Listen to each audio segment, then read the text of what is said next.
Bom, boa tarde. Meu nome é Rodrigo Rodrigues e eu vou estar aqui apresentando, respondendo algumas questões de melhoramento de plantas e biotecnologia do professor Gustavo. A primeira questão pede para se conceituar marcadores moleculares. Então, os marcadores moleculares eles podem ser definidos como marcadores genéticos baseados na detecção de enzimas ou sequenciamento de DNA e que fornecem um número ilimitado de polimorfismos com base no DNA e são independentes dos efeitos ambientais e do estágio fisiológico da planta. Então, ele permite a identificação precoce e precisa desses indivíduos, com uma melhor combinação de alelos favoráveis. Então, essa está a resposta da primeira questão. E a outra questão é: cite 3 exemplos de marcadores moleculares, como o nome do marcador, se é um marcador dominante ou codominante, e a técnica utilizada, se é PCR, hibridização, enzimas de restrição. Então, o primeiro que eu vou citar é o RFLP, que é o polimorfismo no comprimento dos fragmentos de restrição. Então, ele foi o primeiro marcador de DNA a ser utilizado na construção de mapas genéticos na espécie humana. E ele é um marcador codominante e a sua técnica utilizada é de enzimas de restrição. O segundo é o RAPD, que é o DNA polimórfico amplificado aleatoriamente. E a técnica utilizada dele é a PCR, e ele é um marcador dominante.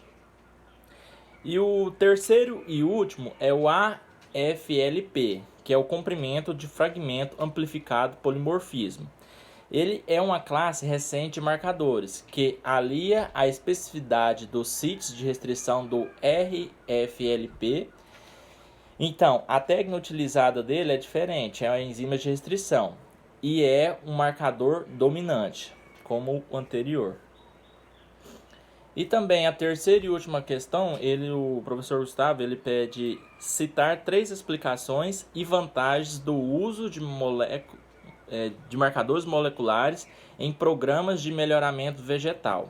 Então, o primeiro vai ser a diversidade genética e seleção de genitores. Então, os diferentes tipos de marcadores moleculares disponíveis apresentam uma ampla capacidade de amostragem do genoma, sendo de grande potencial para avaliação da diversidade genética, tanto também para aplicações filogenéticas e evolutivas. Então, quanto para fins práticos em programa de melhoramento genético e na manutenção de bancos de genoplasma. O segundo é o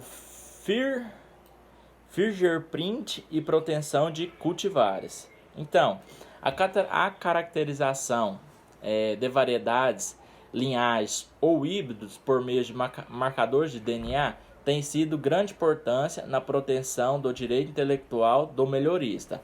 Então, sendo utilizada como prova legal em processos jurídicos nos países e que já vigoram as leis de proteção de dessas cultivares. E o terceiro e último é a análise de pureza genética de sementes. Então, da mesma forma como os marcadores de base de DNA são úteis na identificação dessas cultivares, torna-se também uma importante ferramenta na identificação das misturas variáveis em análise de pureza genéticas de sementes, com finalidade de certificação ou fiscalização por sementes. Então, aqui está respondidas as 3 questões que o professor pede, e muito obrigado.